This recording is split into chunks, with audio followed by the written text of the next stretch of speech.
Hello viewers, this video is especially for VB.NET programmers and learners, beginning learners.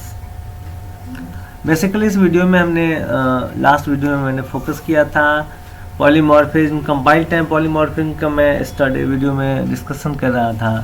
Today आज मैं discuss कर रहा हूँ विंडोज एप्लीकेशन के साथ run time polymorphism. Run time polymorphism में बेसिकली बेस क्लास इनहेरिट होता है, जिस क्लास में वो क्लास अपने बेस क्लास के फंक्शन को या प्रोसीजर्स को रीडिफाइन करता है और रन टाइम में same function according to class अपने प्रॉपर्टी को रिप्रेजेंट करता है।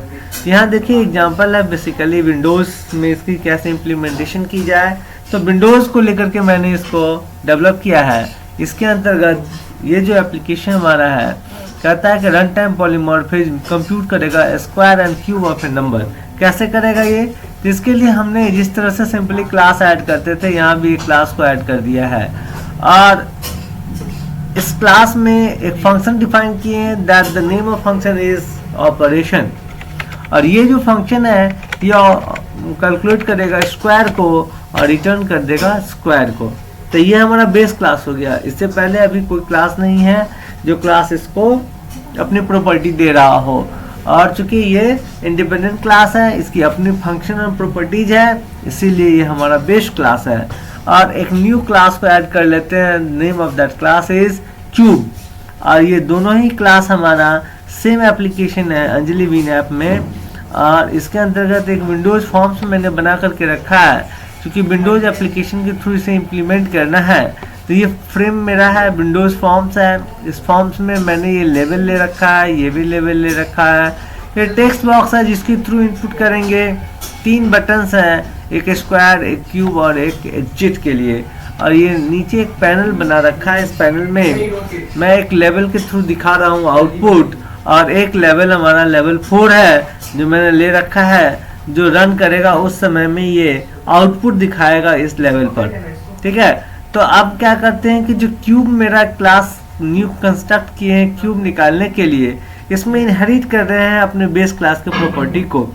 तो इनहेरिटेंस कहता है कि अगर आप इनहेरिट कर दिए क्लास को तो जो न्यू बॉर्न क्लास है उस क्लास में भी ये फंक्शन एग्जिस्ट करेगा अपने बेस क्लास से।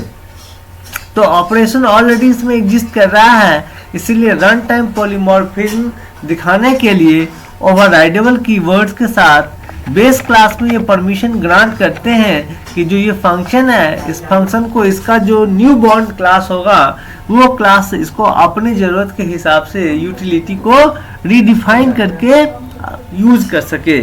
और इसीलिए ऐसे फंक्शंस में हम लोग ओवरराइडेबल लगाते हैं। अगर C++ आप पढ़े होंगे तो उस समय में आप देखे होंगे कि वर्चुअल फंक्शन वर्चुअल कीवर्ड से ये परमिशन अलाउ करता था रन टाइम पॉलीमॉर्फिज्म का नहीं, तो उसके जगह पर यहाँ पर VB.NET में ओवरराइडेबल कीवर्ड्स को दिया गया जो परमिशन देता है कि जो सामने फंक्शन है ऑपरेशन, इसको जो इसका न्यू बॉर्न सब क्लास होगा, चाइल्ड क्लास होगा, कैन डिफाइन।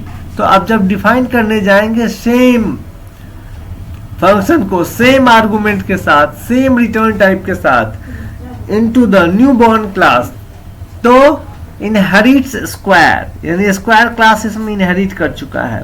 अब ओवरराइडेबल जो फंक्शन होगा उसी फंक्शन के साथ ओवरराइड्स कीवर्ड का यूज करते हैं, और ये हमें ग्रांट करता है परमिशन कि अब रीडिफाइन कर लीजिए। तो हमने यहाँ पर क्यूब के लिए अप्लाई कर दिया।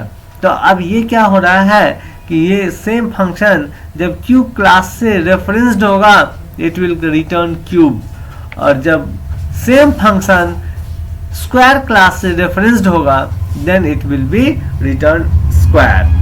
अब इसे कॉल करनी है तो इवेंट हैंडलिंग प्रोग्राम्स का यूज करते हैं। स्क्वायर पर डबल क्लिक करते हैं और यहाँ पर बटन 1 अंडरस्कोर क्लिक पर इवेंट में राइट करते हैं dim s as new square. Square class का ऑब्जेक्ट बनाते हैं और रिजल्ट इंटीजर रिटर्न कर रहा है फंक्शन। देखिए स्क्वायर क्लास से ये फंक्शन रिटर्न कर रहा है इंटीजर, इसीलिए एक एडिशनल वेरिएबल ले लिए हैं।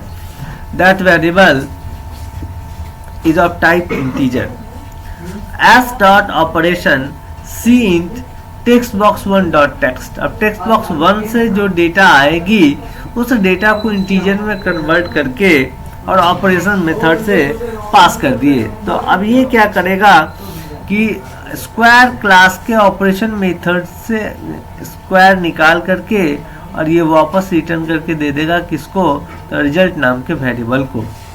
और फिर लेवल 4 डॉट टेक्स्ट पर आकर के दिखा रहे हैं स्क्वायर ऑफ नंबर, और वो नंबर दिखा रहे हैं और फिर रिजल्ट जो स्क्वायर रिटर्न किया उसको दिखा रहे हैं।